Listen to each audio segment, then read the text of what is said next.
World Cup dreams on life support. You'd say that's not true. Life support suggests that there's a flickering pulse. They've got the defibrillator out and they're working on the body. Well, It's like 47 minutes, and generally, the oxygen to the brain is gone. There's no surviving it. That's where we are with this one. There's 4 more games left. I know. And what a cruel and unusual punishment that is. Yeah. The beatings will continue until morale improves. Well, the thing is, of course, that it's amazing how attached Ireland seems to be to kind of a confidence wave. Like it's either a huge high or a huge low. There doesn't seem to be this sort of middle ground where we sort of can either, like we were talking about earlier off air. I just don't feel like we play the same in any one game ever. And we always seem to play completely differently away from home than we do at home. And that brings about an element of sort of confusion and sort of inconsistency as well. And last night, certainly you could see that there was a kind of a confusion element about it. There's no doubt about it. And even sort of the post-match rhetoric seems to suggest confusion because no one seems to be able to put any kind of an answer to why we were so poor. I've a different sort of look at it. Tactics. I think tactics are always there to put a structure on a team. But ultimately, the players have to kind of go and implement that. And whether if it's not working on the pitch, or if we're kind of getting run ragged a little bit, then there has to be kind of a reaction to that. And that reaction tends to be a kind of an old-fashioned thing of just going man mark and just go and do your individual you stand job. Closer to me. That kind of a thing. Yeah, like we're getting players kind of look around at each other and say, "Yeah, we're getting run ragged here. Let's just sort of back to basics for 10-15 minutes." And there doesn't seem to be that ability in this team at the moment, and almost like we've lost our sort of streetwiseness and our the sort of not sort of necessarily in touch with our the simple things, the kind of the basics that you have to do. Which it almost seems to be the sort of over confusion of trying to implement certain different tactics and certain things like that. But like, for example, pick as close to the same team as you possibly can. Yeah. And play in the same style. Like, there's no real reason for us to have altered the makeup of the team and the style of the team so much from the weekend to last night. Absolutely, yeah. You're going for that, especially when it's so close together. You're going for a consistency. I thought last night, the box midfield, playing Finn Azaz, Jack Taylor, sort of maybe slightly in advance of Cullen and Knight, quite narrow. The two lads, Taylor and Azaz, were being asked to almost go and squeeze, stop Armenia playing out from the back, So at stages they're ultimately playing like centre forwards. But you could just see from the body language of the both of them, they were very uncomfortable with it and looking over their shoulder as if to sort of say, do you want me to show him down the right? Do you want me to show him down the left? I think we're trying to stop any kind of forward pass kind of going into that central area, but it got stretched. They looked confused doing it. They were sort of tentative. You could just see they were sort of, the body language was, they were slow to kind of get back into a recovery position, and I think that's where ultimately the gaps might have formed. And then of course the delivery from back to front, from up to Ferguson, the quality of ball wasn't great for the kind of game we were trying to play. Whereas I think Armenia probably did that very well. They had kind of they had lads that are willing to run the channel. I mean, I thought the first 20 minutes looking at Armenia thinking, these are wild, like wild animals, but there can be something in that. Even they tried things, didn't come off. There was balls going into the stand. There was balls being miskicked all over the place, but they kept going. Yeah, they kind of stuck to a sort of I would say a familiar pattern in how they play, and it came off for them in the end because our confusion just we got completely caught up in it. to the point where we were almost we were just lame ducks. I suppose after 25, 30 minutes, we were just we just seemed to struggle completely with what it is we were trying to do. There's obviously a lot in that, right? So let's go back to the selection and the decision to ask the two lads to be part of that box midfield. Azaz probably has a bit more experience of it. He is kind of a forward player, but out of possession, you would expect that. Was Taylor just the wrong selection? So that's one aspect of it. And the other thing is, if they are pushing up and the ball is going past them really easily, that means the rest of the midfield and the defence haven't pushed up to a point where, it's not a team plan anymore. It looks like they're implementing something, but they're kind of doing it as a small siloed group. And the rest of the team are like, well, you're in your own there, lads. I think the best way to put it would be to be, and I'm not sort of pinpointing Azaz and Taylor, but what I'm trying to use both their roles as an example.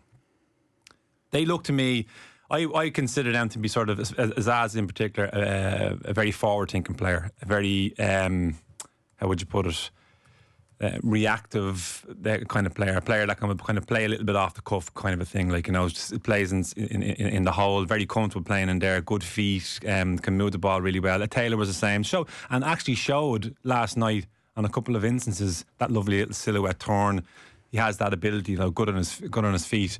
Both those players to me looked last night like they were overwhelmed by the defensive role they were being asked to do. That's what I took from it. Looking at the body language, obviously they were being told that from kickouts, squeeze and squeeze up high from certain positions in the pitch. Because you're the inside left player, for example. When the ball's on the right hand side, you have to tuck in and occupy the certain. And that information for me seemed to confuse both of them.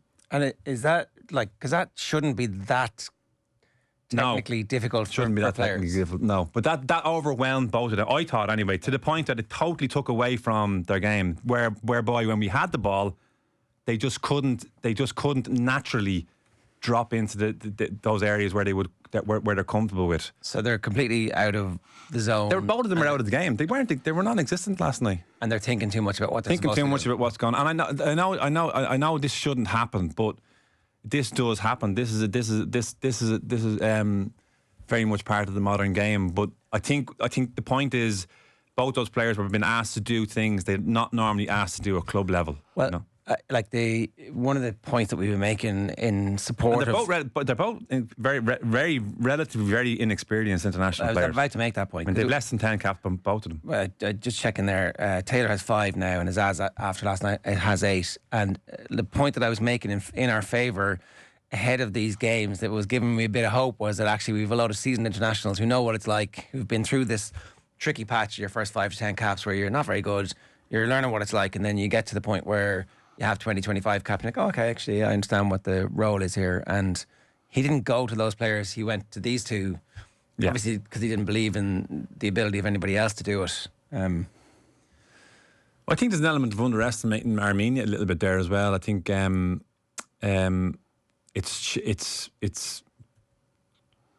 I think it's the wrong call. It's changing too much from the natural style of play that has kind of gotten you so far. I mean, the last 2 days, we've gone back 2 years. We're back to where we were 2 years ago. Kind of confused. We almost play with a lack of identity now. We in both games. We constantly hear about these players they're playing in England, playing for top clubs. Not necessarily top clubs, but playing for big clubs regularly. For some reason, when we come and play for Ireland, there's a confusion there, and there's a lack of identity about what way these players kind of want to go and play. They don't seem to play their natural game. There are a few exceptions to that. I always think Ogbeni is always an exception to that. He just plays, and you could see last night, even at times when he had opportunities, he just did his natural thing, running at players, and just had to kind of play with a bit of a free will. Wasn't necessarily his night, because I would argue that the other players around him weren't really on it, I suppose. And then, of course, he's come off early because he's exhausted, to be quite honest with you. It was probably one game too early for him, that kind of thing. Let's play some post-match reaction. We have Hamer here. When we'll talk about that point about what the identity of the team should be, and ultimately the question is who's next to be the person in charge of that. Here is Hamer talking about whether his Ireland side can still qualify for the World Cup. Probably need a miracle to qualify from now. You said at the time of the draw that you needed 6 points against Armenia. Is there any way back in this campaign now for this team? And do you fear that this result might cost you at the end of the year? Yeah, I would say I'm not concerned about me in this case. Obviously, when you have a performance like this, the coach's job is always under question. That's just the name of the game. The campaign, definitely, we probably need a miracle to qualify from now. So yeah, this is a short answers to your question. Well, we talk about this now because Dunphy is like, get rid of him this week. You know, there's literally no point. And while I have a lot of sympathy for, like, this campaign is over, we're not going to beat Portugal in Lisbon. And even if we do, you still wouldn't say that that's enough to recover from the situation we find ourselves in. Like, will we finish fourth in this group where we thought we might finish second? That's up for grabs now. I'd have to argue different. I think a win in Portugal would change everything completely, believe it or not. I mean, that is the reality. If we win in Portugal, it's a completely different thing. Because if you can win in Portugal, you can win in Hungary. But we're not going to win in Portugal. No, of course, no. Like, but you know, sorry, you're correct. A miracle would change things. Yeah, then we'd be like, oh, let me see the holes in your side. You are the Messiah, sir. But like, is there not like? Let's talk about Helgrimsson's body reaction. He's in total shock. Yeah. So he's in total shock. He's done all the preparation work with his staff. All weeks and months of preparation. They've given the information that they've gone out and nothing has worked. And I think we have to kind of look at that a little bit more. How much of the responsibility here is on the players, like to kind of just. We have a captain who's supposed to be sort of on the pitch going, this ain't working. You get in here, get tucked in, and you have the argument at half time. Yeah. Helgrinsson goes, why are you changing shape? And the captain's kind of going, well, because we're all over the place. Why can't we do that anymore? That's really basic stuff. I'm looking at the before the game. Ireland, they're out in now these are all little simple things, and I don't want this to be the kind of takeaway, but I think we lost that game before we even went out on the pitch. You're looking at the team lining up in the tunnel. We're out at least 2 minutes before Armenia, 2 or 3 minutes. We're standing there like gobshites waiting on Armenia to come out. Then Armenia come out, stands. Nathan Collins is there. He's looking at the Armenian captain. He's looking at him again, looking at him as if to kind of, hey, how's it going? We go out and we do the tip off, and it's all smiles, and it's everyone shaking hands, and it's the mascot, little girl, is there, and there's just this lack of. There's this lack of sense of what's actually happening here. Like, get your head in the game.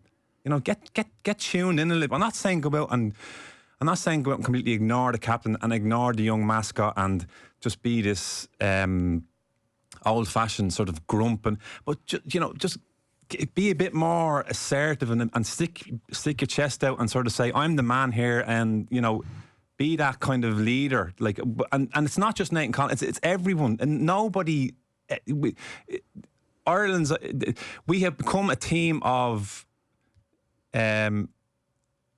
We react to everything as if, like, I don't really know what happened there. Like, I don't really know. This is the excuse all the time now. It's become this thing like, why don't we do the basics right? Why can't we keep clean sheets? Why can't we? It's just really standard stuff. And I just think there's something missing there psychologically. I mentioned identity. That can be a thing as well. But just we're not streetwise anymore. We just seem to have lost an edge. We don't have an edge in it. We don't have an edge at all anymore. Like it's all, this is all wise now, but like, would we have added Seamus Coleman to the travelling party as somebody who is at a pre-match going, this is your last chance? He was fronting up after the Luxembourg defeat. He was there for that. We spoke with Seamus Coleman thing a couple of weeks ago, and you have to put faith in the fact that the manager spoke to Seamus Coleman. They both had an agreement that maybe, look, not this time. Coleman obviously hadn't played in such a long time, but you're putting your faith in the fact that you hope you don't need Seamus Coleman because you've got. Yeah, we have a new cap. We've got experienced players now, and yet for some reason I never see any Irish player sort of go after another Irish player for like a poor pass or for not getting back into position. It's all too nice. It's just all too nice. It's just all too nice. That's it. Let's hear from Nathan Collins. Here he is talking with Stephen Doyle. 2 minutes and 20 seconds of pain. Watch this. Nathan Collins, Ireland captain. What's your first feelings coming off the pitch after that game tonight? Just frustration, disappointment. Just not, I don't know, hard to put into words what I'm feeling. It's just devastating, really. The manager said in his post-match press conference he felt there was a lot of underperformance from some of the players in the pitch. Obviously he didn't say who, but is there a feeling like that in the dressing room at the moment, that maybe some players didn't perform to their levels? It's probably a collective more than individual. I just don't think we were at it all together. As I said, I don't think we created enough chances. I don't think we defended in mid-block, low block probably good enough overall, and they were probably the better team, and that's the frustrating part. When you say didn't defend in the mid-block, low block, that's something Paddy McCarthy spoke about last week, saying that this is what Ireland were going to be good at. Hamer Hallgrimson said it as well. So how's it still going wrong? I don't know. Listen, every game's different.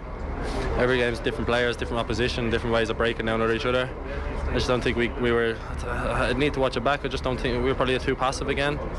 We didn't close the gaps probably enough. We let them have too much time on the ball and let them break through the line so easy. And so we need to watch back really and put our finger on it. Just on the midfield, they just seem to cut through the midfield so easily as well. And I suppose that starts with defending up top as well. Could you even kind of realise during the game why that was happening? Was there any talk at half time? No, listen, I just don't. As I said, it's tough to say when we haven't watched it back. We did say we thought at half time we were probably getting cut through too easy. We tried to keep a higher line, tried to block lines, make them tighter, but it just didn't seem to work, and we seemed to get carved open a lot. And it's frustrating because we know we're better than that. We know this is something we've been really working on, and for that to happen, it is really annoying. The manager was asked in the press conference there as well, would he have to consider his job? Like, what is the feeling amongst the players now about Hamer Hallgrimson? Does he still have full support? No, listen, that's hard to say. Listen, there's a lot of emotion after a match. It's not the time to be deciding stuff like that. The be-all and end-all is that we have to get a result against Portugal, and that's all we can do now. You said it needs a miracle to qualify for the World Cup. Would you agree? Listen, yeah, I guess so, but that's all we can only dream now. Going to Portugal, getting a result, and then we'll work from there. Thanks for your time, mate. Thank you. What do you think of that, Stuart? He said it too passive, didn't close the lines. That's pretty much sort of comes off the back of what I was saying, like we're just too nice. But I'm worried that it's like saying that we're too passive, we didn't close the lines. He can diagnose it. So he obviously feels that during the game. But he knows it. Yeah, exactly. Like he said it. That we're too passive, didn't close the lines. Yeah. I'll have to look back at it again. That's always I always find that a very worrying thing when someone says we have to look back at it, because it's there's no point. What's the point in? Well, that's kicking the can down the road and buying some time. That's just a ridiculous statement, and everyone says that. Like, it's always an excuse. We have to look back at it after the game. It's just because that's ridiculous, But it's very worrying that being too passive and closing the lines. That's literally that's your basics. That's the basics of the game. If you're not doing that, then you're not going to win any game of football. So it seems to me that in the heads of these players are tactics. We got to do this. We got to do that. And then number 7 and 8 on the list is don't be passive and close the lines. Like, you know, so that maybe there's an answer in that to where modern football is, or maybe where this Ireland team is at the moment. Well, it's funny, that clip has gone viral during the week of Gary Neville complaining about the fact that in the Premier League, 4 of the top 5 passers in the last 4 or 5 seasons have all been centre backs, and that's the modern game, is you put your centre backs on the ball. Modern game is that, so everything's data driven now. And the problem I have with everything being data driven is it's data excusable. So if something is driven by data, then you have something to blame. You know, whereby back in, you know, football should be about, you know, there are certain basics you do in football before you even consider the data element of it and the basics. I mean, if you need me to be telling you what the basics are, there's something wrong. I know we're all very much educated on the game now. There's never been more analysis on the game than it is now. I know for a fact you'll be very well informed in the game. You're very well informed in the game because you're watching it. You're listening to information over the years, and for some reason, over the course of a decade or even longer, that the basics of the game are just being completely pushed to the side, and everything is now, you know, driven by, like we say, that word data, and that now has become the excuse. Because within the system that they play in the Premier League, Josh Cullen can get widely praised and can perform a role. Likewise, Nathan Collins. I guess Jason Knight is doing it in the Championship as well. But for Ireland, like the midfield is it seems primarily at the centre of. So Collins gets the blame, Doherty got the blame. You know, there's Darragh O'Shea played badly last night, but our midfield isn't joined up with the front two who are getting the blame. The two we were talking about earlier on, in the front two in the box midfield, but they're totally anonymous in the game. Yeah, I think that might come down to consistency. So consistency playing at club level. I mean, you know, these guys know inside out what they're supposed to be doing at club level for obvious reasons. They're you know, 9 to 5 every day. It's just bang bang bang, same thing every day. No problem. The problem seems to become when they play for Ireland. There always seems to me to be that confusion about how we're playing. And then the other night, I thought there was an awful lot of, or last night I thought there was an awful lot of confusion. I mean, the game plan definitely seemed to kind of revolve around getting the ball up to Ferguson quite quickly. In the first half, primarily it came from Nathan Collins, but you could just see he was kind of uncomfortable with it because either it was over hit pass or under hit passes, and it was sort of, he wanted to kind of bang it into midfield to give it to somebody to kind of that's because that's how he plays. Yeah. Yet last night was like, get it into Ferguson, get him into the channels, you know, that kind of, that little clip ball maybe with a little pace, little low and height so that it can't be intercepted. And it was just, it wasn't nailed on. And then we kind of struggled from there on. But people will say, well, look, this top player should be able to do it. But it's never as easy as that. Like, you know, the huge part of the game is consistency. It's doing the same things week in, week out, day in, day out, and getting comfortable with it. And that's why I just keep coming back to it. I just felt 3-4 players last night just felt very uncomfortable with how they were being asked to play. And you can't afford to have one player not performing. But if you have 3 or 4 that aren't on it, then we're in huge trouble. No, you need the vast majority of your players to be on 7 out of 10. We do. Yeah, we do. So there's 2 Glenn Whelan clips. I want to play the second one here. This is where he's talking about looking at where he thinks the issues are with the Ireland squad, and we'll talk about who the potential list of next Ireland managers are. So maybe in the comments if you want to give us that, and if you want to come and join us on air after 9 o'clock this morning, send us a WhatsApp. 0879 180 180 is the number. Here's Glenn Whelan talking about where he thinks the issues are with the Ireland squad. First thing I do is come off socials. Don't be listening to outside noise. Don't be listening to us lot going on whatever the social platform it might be. Actually, just go on the training ground. Go and work hard. Go and expect to go out and put a performance in. If it's not going to be a best performance, it's going to be a give her everything. You should be crawling off that pitch tonight, knowing that your legs had nothing else to give. More so, you're playing for your country here. It's not something that can be taken for granted. There's a lot of people in Ireland who play sports who would chop hands and arms off to play for the country. So that's what we have to do. That's what we have to give more so than anything. Is thinking about philosophies and way of playing. It's down to try and win games, and it's definitely not getting beat first and foremost. Can you teach that, Glenn? Or is that an innate thing that your teammates just had? Of course you can teach it. But it comes from the top. It comes from the people who employ the manager, then the manager for his coaching staff and coaching staff then and the players. We shouldn't take anything for granted in the green jersey or the white jersey tonight. Like we want to be qualifying at least thereabouts to qualification to give the fans something to cheer about. You've seen them a second half against Hungary. There's not many other nations who would match that 2-0 down. I'm sure a lot of nations the stadium would have been half empty. So it's not something you can. I don't think it's something you can teach, but it's something that you can have in you.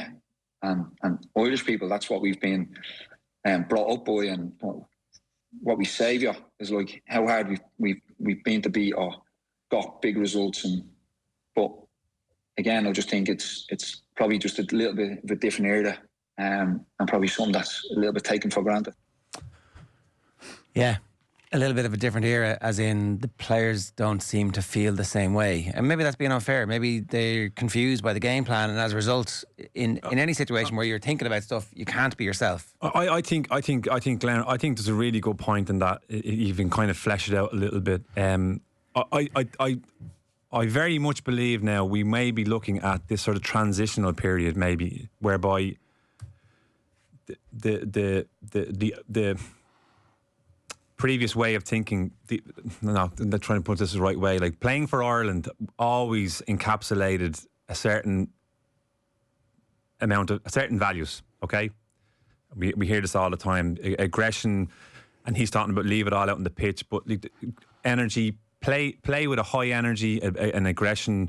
You're playing for your country, you know, that kind of stuff. That they're all the kind of basics, the stuff that we were talking about earlier on. You get the basics right.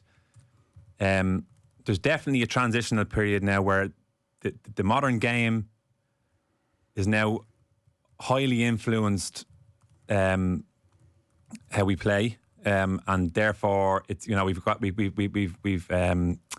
this manager has come in from a different style of football, a different country, a different way of thinking. But again, it does all come back to the fact that there's a modernism in football now here. This is the point that you have to adhere to, or do you have to adhere to?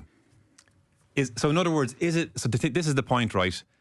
Is it now old-fashioned to basically play two up front, clip the ball up to the front men? Play with is this all sort of old-fashioned, and therefore you're opening yourself? I mean, it was. You're opening. Sorry, you're opening yourself then to the press afterwards again. So why did you play two up top and blah blah blah? And so there's this, you know, there's this sort of sense of, well, this is the modern game. You have to play this, but you have to play with a box midfield. You have to play with one up top. You have to tick tick tick tick tick tick tick. All right, Vinny is standing by, because I do wonder if he'd picked the right team, would we have been able to play the way he wanted us to play last night? But it's a selection, it's a player issue, and maybe it goes. Maybe he's just not cut out for it. What? Maybe he's just not cut out for it, and has a really shallow body of work, all things being considered. I mean, that is possible. But I just don't buy that. I don't like tactics are tactics. Okay, they're there for.